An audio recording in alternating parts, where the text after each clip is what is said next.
Hey guys, welcome back. This is Chris here with Nevada Random. Hey, Yeah? aren't you the guy with that Nevada Random YouTube channel? Yeah, Don't you have an antelope tag this year? I certainly do. You know what you should do?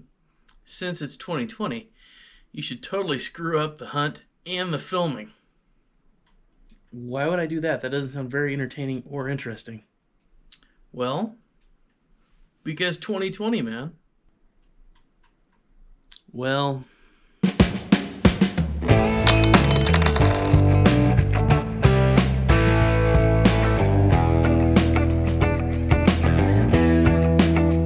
so this is the video of the Nevada Antelope Hunt of 2020.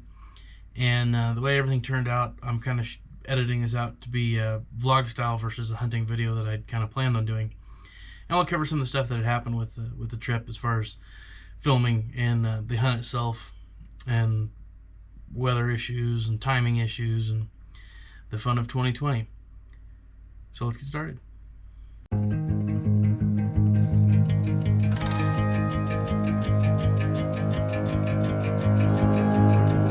Hey guys, Chris here at Nevada Random. So this is actual day one of the hunting trip, antelope hunting trip for 2020. And I was going to shoot some with pack up and travel and everything else yesterday, but I was running so late that I didn't. And I haven't shot any of camp set up. I got in at about 10 o'clock last night where I'm sitting right now. And slept in the truck, unloaded the side-by-side last night, slept in the truck. And it is currently raining, has been pretty much since about 2 in the morning. During a couple kind of breaks in the storm, I got out and got camp set up, which I'm not going to show you right now, of course, because it's a disaster and it's warm in the truck and not outside. I don't really want to get out. Yeah, that's where we're at with it. I don't know if I'm going to actually get out and get to go hunting today. By the way the tent and everything keeps acting, I might have to just sit here and camp and defend everything from the weather. So there's that. I was hoping with the storm coming in that it would be less smoky, but it's still super smoky and rainy.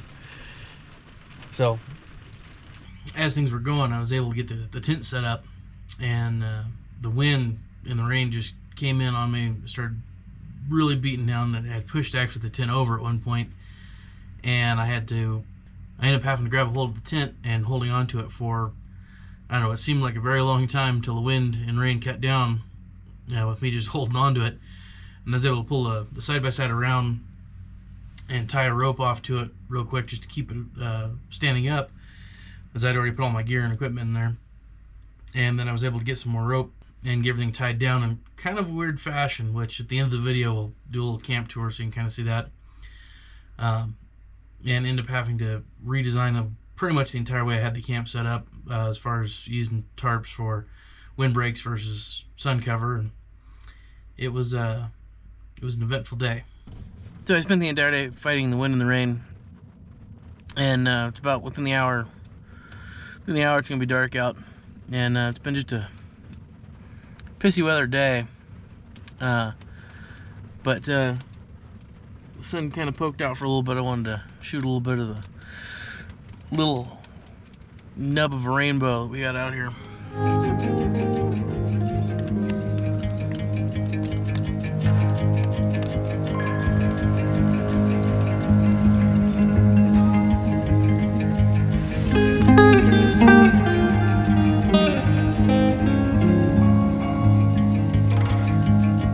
Well guys, still not hunting, but the sunset's pretty tonight, and at least for a while we've got no wind and no rain, at least for the moment.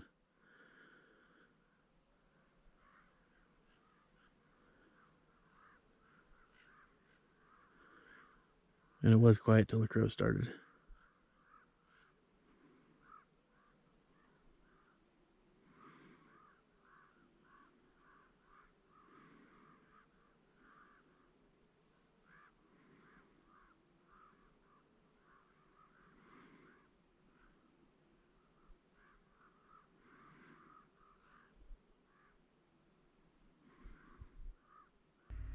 And here was another great moment that I should have filmed. So that night I had, the way I had parked the truck and trailer was kind of an angle like this, and I was using the tarp as a windbreak back behind it. So I had this nice little rain wind resistant alcove that I was kind of using as my outpost for the day. And that's where I pretty much hibernated when I wasn't in the truck, actually warming up with the heater. So that night I cracked open an MRE and sat there with a little bit of heater and a bottle of bourbon, and sat there and enjoyed some dinner. And there was a thunderstorm that had kind of came in, which I was keeping an eye on to make sure it wasn't sparking off any fires that were going to run down into the valley I was in. But it was really just awesome and gorgeous, the nice quiet desert with the sound of the wind rolling through. As the thunderstorm had passed out over east where I was, there was just a great bit of thunder and an awesome lightning show. But I had left the GoPro either in the tent or in the truck and didn't film any of it, which I really should have, because it was pretty. Whether the GoPro would have picked up as dark as what it was, I don't know, but it was very serene and pretty, especially after all the weather that had kicked my butt all day long. But it was made for kind of a nice evening camp. Good morning, everybody. Today is day technically 3 of the trip. Day 1 of actually getting out to maybe go hunt. Got everything tied up around camp where it needs to be now that there's no wind. And had fog rolling this morning, so I was about ready to call it quits on the whole thing, but I think I'm going to try to make a run on it, see how it pans out. Go down here and talk to one of these ranchers and see if I, same one I hunted on last year, but make sure I still have ability to hunt on his property. And why don't you come on along?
Hey guys, well, one of the properties that I was planning on hunting is I posted all no trespassing, no hunting.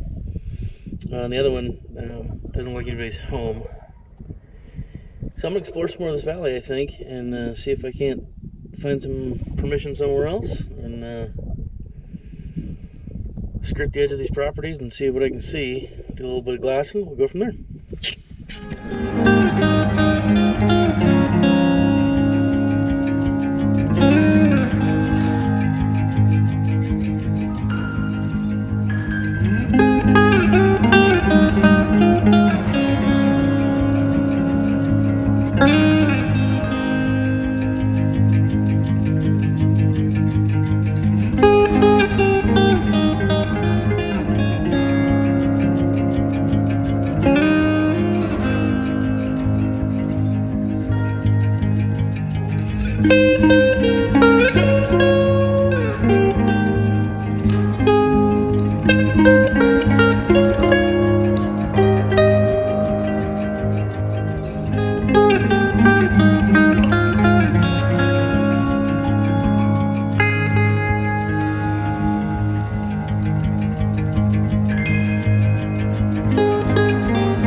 what you saw there was the only antelope I was able to see that weren't on private property. And as I was pulling up through that very non-framed shot that I had, they were hightailing out away from where I was at, and I was sitting there trying to see if they were actually still staying within my zone, because I was right on the edge of it, whether they were still in my zone or run across the edge, and they completely ran out of frame, and they were out to about 800 to 1,000 yards, and you can kind of see from the shot there, it was just nothing but flat open with a couple tufts of sagebrush between me and them, and really no way, no terrain, no nothing to put a sneak on them with.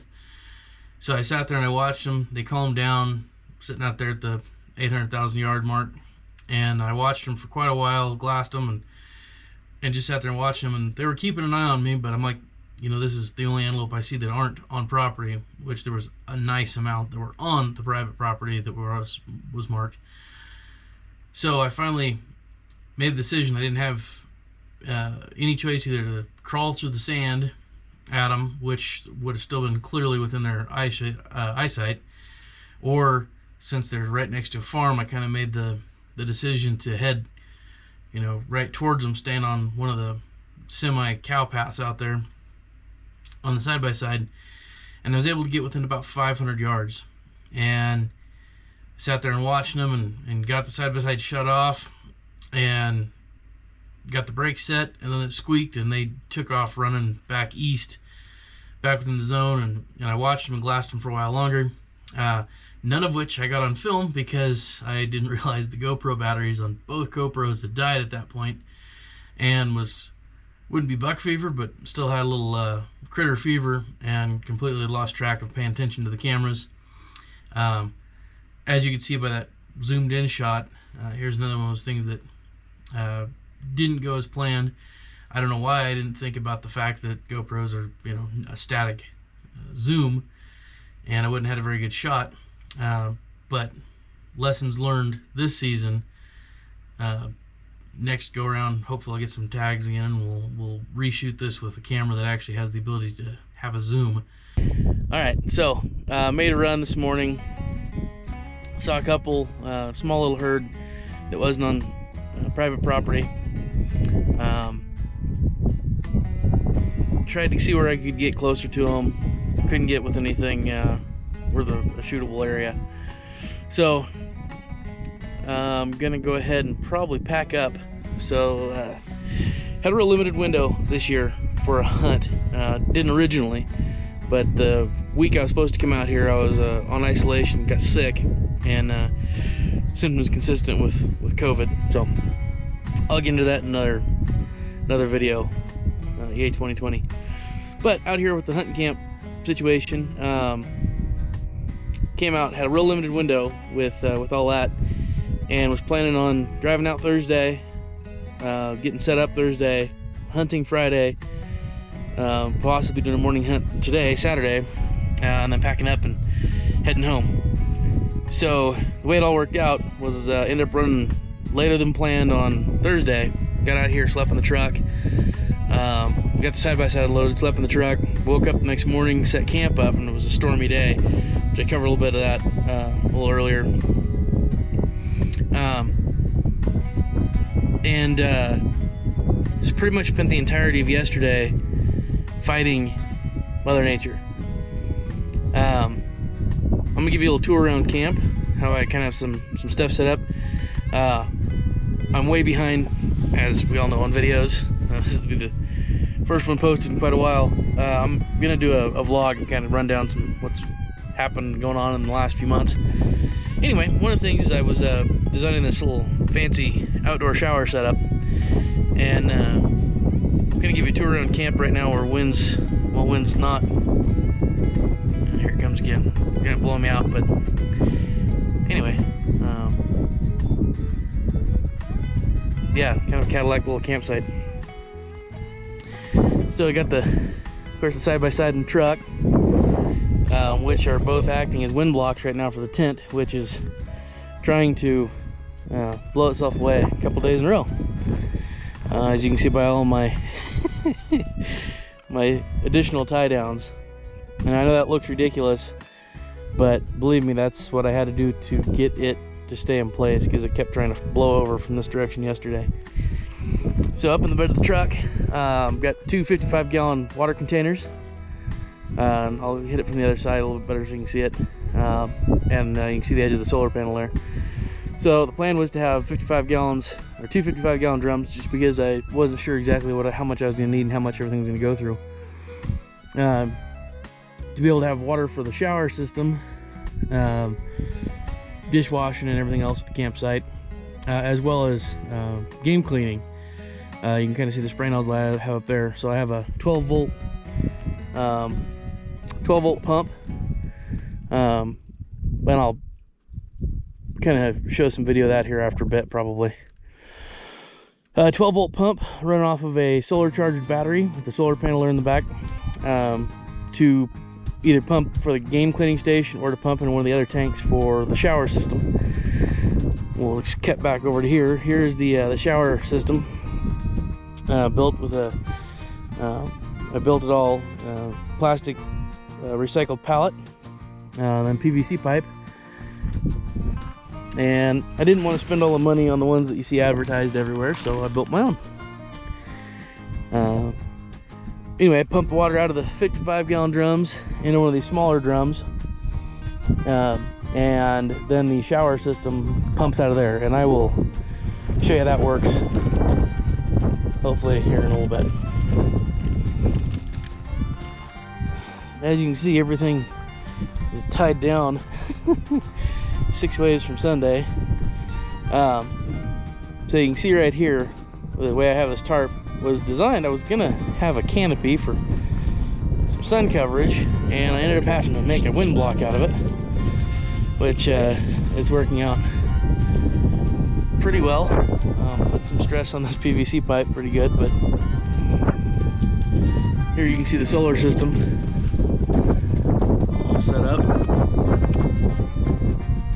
And this thing I was really surprised is charging off of a real super limited light this morning. Even when the sun was barely up, it was charging. So there's that, guys. I'm gonna get off here and have some lunch and get back to you as I'm packing stuff up. Except I didn't get back to filming. The wind came back up and it was just getting back to miserable. So I got everything all packed back up, thrown in the truck, and set the shower up and washed off the Nevada dust before I packed the rest of it up and got on the road. It was about a 6-hour drive from where I was at back to about a 6 or 8 hour drive back to Reno from where I was at. Got everything all packed back up and hit the road. Didn't get back to making the videos, which one of these days I'll set the shower setup up so you can see all the parts and pieces to it if that's something anyone wants to see, how I built it and the parts and pieces that are there and what I used. I'm going to go ahead and overlay a picture from the 2019 hunt, which this was another, it's kind of a nice rarity to pull a Nevada hat trick and pull the same tag 2 years in a row. So I can't complain too much about the success rate. First year, got this nice doe. It's about 457 yards out in that field, one of the fields that are now marked private property, that we had permission on last year. And I was hoping to kind of do a replica trip on that. Didn't work out. It's the way things go. If I'd had more time and whatnot, I would have been over a lot more of the area that I did have that I drew. But that's what happens when the year of Corona hits and you got to be on isolation. It is what it is. That's why it's called hunting, not just going out and shooting something. A couple things went right, a couple things went wrong from the trip. His truck performed well. That was the first long distance trip I had taken with it. Worked out great as wind block, and I had enough equipment out there I was able to improvise and make a fairly comfortable camp after everything was said and done. Made for a decent night's sleep out there hearing the thunder off in the distance. Numerous things went wrong, not the right camera equipment.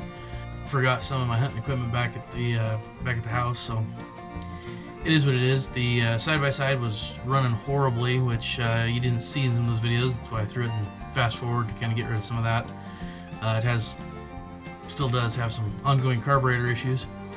The old trailer you see in that picture, we've had for many years, and it's had many uses. But I think this last trip out across Nevada, this was its second tour. I did an elk hunt a couple years ago. Second tour across Nevada, kind of finished it off. Looks like we may have broke the frame on it on this one. Every time you go out, if you don't learn from what happens, then you're doomed to repeat the same mistakes again. Not saying I didn't with some of the filming that you'll see in the upcoming deer hunt vlog that was from this year. But the takeaway from both those experiences, or for on the camera side of it, the filming side of it, is definitely need to get something with some zoom to it, and monitor batteries and all that a little bit better. Not much you can do about it. But hey, if you stuck around this long, thanks for sticking along on a hunt video that turned into a vlog. Anyhow, guys, on that note, have a good one. We'll catch you next time.